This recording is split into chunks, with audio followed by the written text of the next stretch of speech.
Est-ce que la prépa, finalement, donne un avantage concurrentiel suffisant pour intégrer les meilleurs postes et les meilleures entreprises? La réponse est non.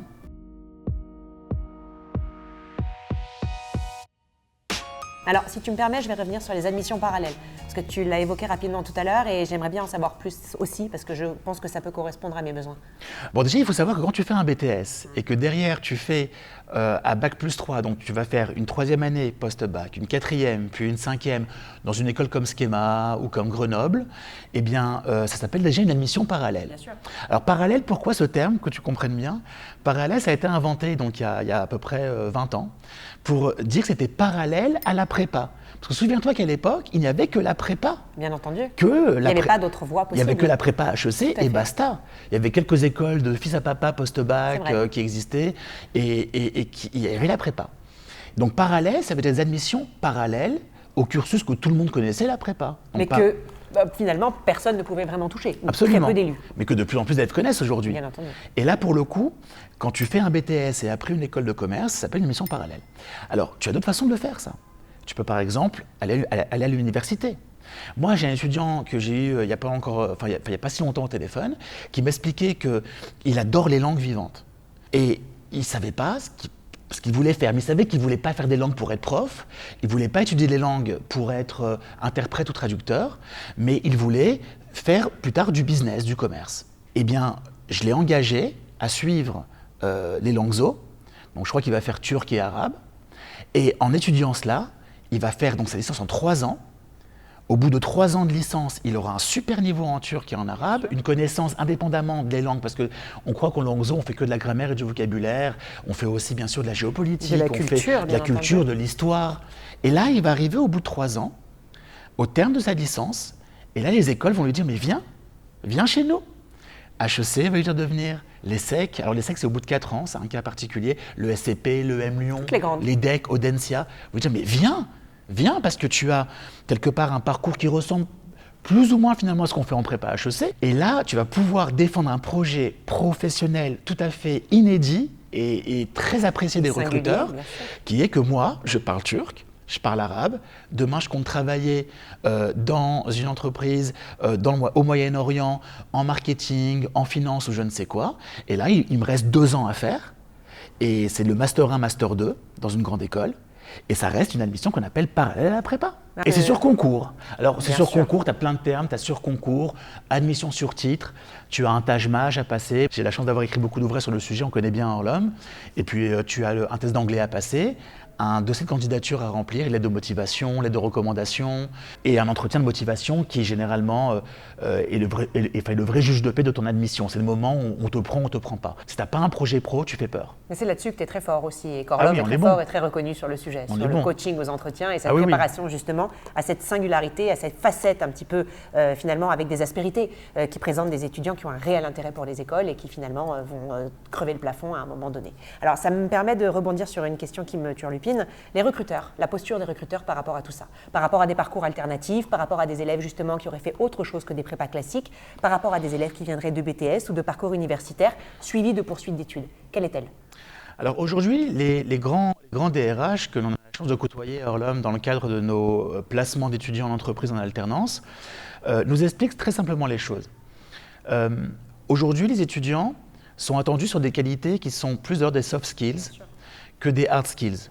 Parce que le hard skills, c'est pas compliqué. Bien entendu que si je veux être ingénieur en travaux publics, si je veux inventer demain une nouvelle centrale nucléaire, je n'ai pas trop le choix que d'avoir effectivement mes hard skills et de passer par une grande école d'ingénieurs, passer par un doctorat de physique ou de chimie. Donc là, on ne parle pas de ça. Mais si on parle du commerce à un moment donné, on comprend bien que quelque part, tous les maths qu'on a pu faire en prépa, toute la philosophie qu'on a pu faire, ça n'est pas mise au service d'un engagement au niveau business, d'une capacité à travailler en équipe, d'une agilité à manager, d'une agilité également à faire appel à tous les outils qui sont aujourd'hui mis à disposition des entrepreneurs, des managers. Eh bien, s'il n'y a pas cet engouement, cette curiosité, cette singularité que peuvent avoir certains candidats, quelque part, tu as beau avoir fait une prépa, ça ne marche pas. Mais ce n'est pas nouveau, ça, Léna. Moi, dans ma promo, il y a 20 ans, j'ai plein de copains qui ont fait toute leur prépa, qui ont fait HEC, qui ont fait l'ESSEC et aujourd'hui n'ont pas de grande carrière, parce que quelque part, il n'y a pas de garantie à avoir une belle carrière dans le commerce et le management si on n'a pas les qualités qu'il faut. Donc je prends le cas d'un grand DRH d'une grande entreprise de cosmétiques que je connais bien, et il m'expliquait, moi je lui ai posé une question toute simple. Je lui ai dit, qu'est-ce que tu fais d'un étudiant qui a fait l'ESSEC en post-bac et l'ESSEC en post-prépa?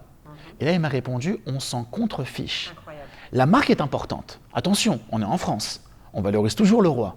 On valorise toujours, à un moment donné, les grandes lignées, on valorise les grands noms, on valorise les belles fortunes, on valorise les gens qui ont réussi.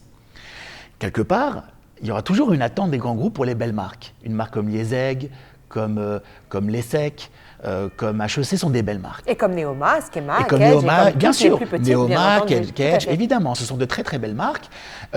Bien entendu, je ne vais pas toutes les citer, mais on va dire que le top 10, pour la faire simple. Voilà, on peut avoir un plus gros sac que les 4 isolés. Mais de toute façon, aujourd'hui, tu prends un des grands patrons de marques aujourd'hui dans des boîtes de cosmétiques ou dans des grands groupes d'agroalimentaire, tu retrouves du Neoma, du Kedge. La patronne de Lipton a fait Neoma. C'est pas le sujet. Le sujet, c'est de savoir, est-ce que la prépa, finalement, donne un avantage concurrentiel suffisant pour intégrer les meilleurs postes et les meilleures entreprises? La réponse est non. Il m'a donné la réponse, il m'a dit absolument pas. La marque va compter, il nous faut une belle école, parce que ce sont comme les investisseurs qui attendent ça. C'est un peu le board qui attend de voir la liste des collaborateurs. Ça ferait un peu tâche que d'avoir une école inconnue au bataillon. Mais on parle des grands groupes, là encore. Je ne veux surtout pas croire que ceux qui nous écoutent et qui se destinent à faire une petite école… Bien sûr, pensent qu'il n'y a qu'une seule voie et qu'une seule autoroute, on Absolument. Est d'accord. Et typiquement, je crois aujourd'hui qu'il y a une vraie attente de personnalité, de ce qu'on appelle l'à côté. Qu'est-ce que j'ai fait de ma vie en dehors de mes études, mon réseau, mon entrain, mon envie d'entreprendre dans mon poste, qu'on appelle l'intrapreneuriat, c'est-à-dire être capable d'être force de proposition et d'entreprendre au sein même du groupe que l'on va intégrer. Et je crois que c'est plutôt de bon augure. Est-ce qu'on a tout vu, tous les moyens possibles et imaginables pour accéder à ces grands noms? Alors, pas vraiment. Tu vas avoir encore 2-3 façons de le faire. Tu as le BUT, le fameux bachelor universitaire technologique. Qui a été renommé, qui s'appelait pour tous les parents qui nous écoutent, ça s'appelait le DUT avant. On fait du commerce, du marketing, de la gestion dans l'université. En fait, les universités ont créé, si tu veux, des espèces de groupes d'étudiants qui voulaient faire du commerce de façon pratique. Sauf que le problème, c'est qu'on est à la fac. Et la fac, pour les connaître, les bâtiments, ils sont déjà bien cloisonnés, les murs, ils sont solides, ils ne bougeront pas, donc il y a très peu de place. Donc franchement, ça va être très compliqué d'y entrer. Et je crois que c'est plus dur d'entrer aujourd'hui en BUT que d'entrer en prépa HEC, tellement qu'il y a peu de place. Je crois qu'on a un étudiant sur 10 qui est admis en BUT aujourd'hui. Mais le BUT, c'est aussi une porte d'entrée en admission parallèle. Tu fais 3 ans de bachelor universitaire technologique, et puis après, tu peux faire un Master 1, Master 2 en école de commerce. De la même manière.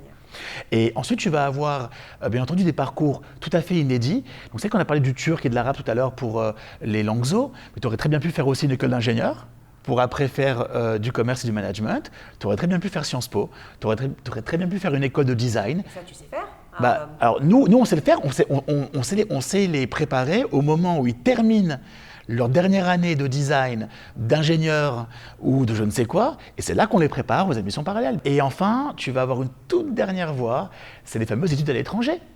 De plus en plus de parents aujourd'hui engagent leurs étudiants, aller pourquoi pas à Madrid, à Londres, à Milan pour étudier.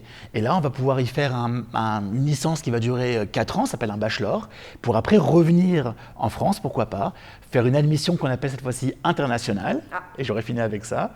Et là, tu vas pouvoir réintégrer les grandes écoles comme, je sais pas moi, comme HEC, ESSEC, Neoma, Kedge, et là, tu vas pouvoir repartir sur un Master 1, Master 2 en France, dans la filière de ton choix.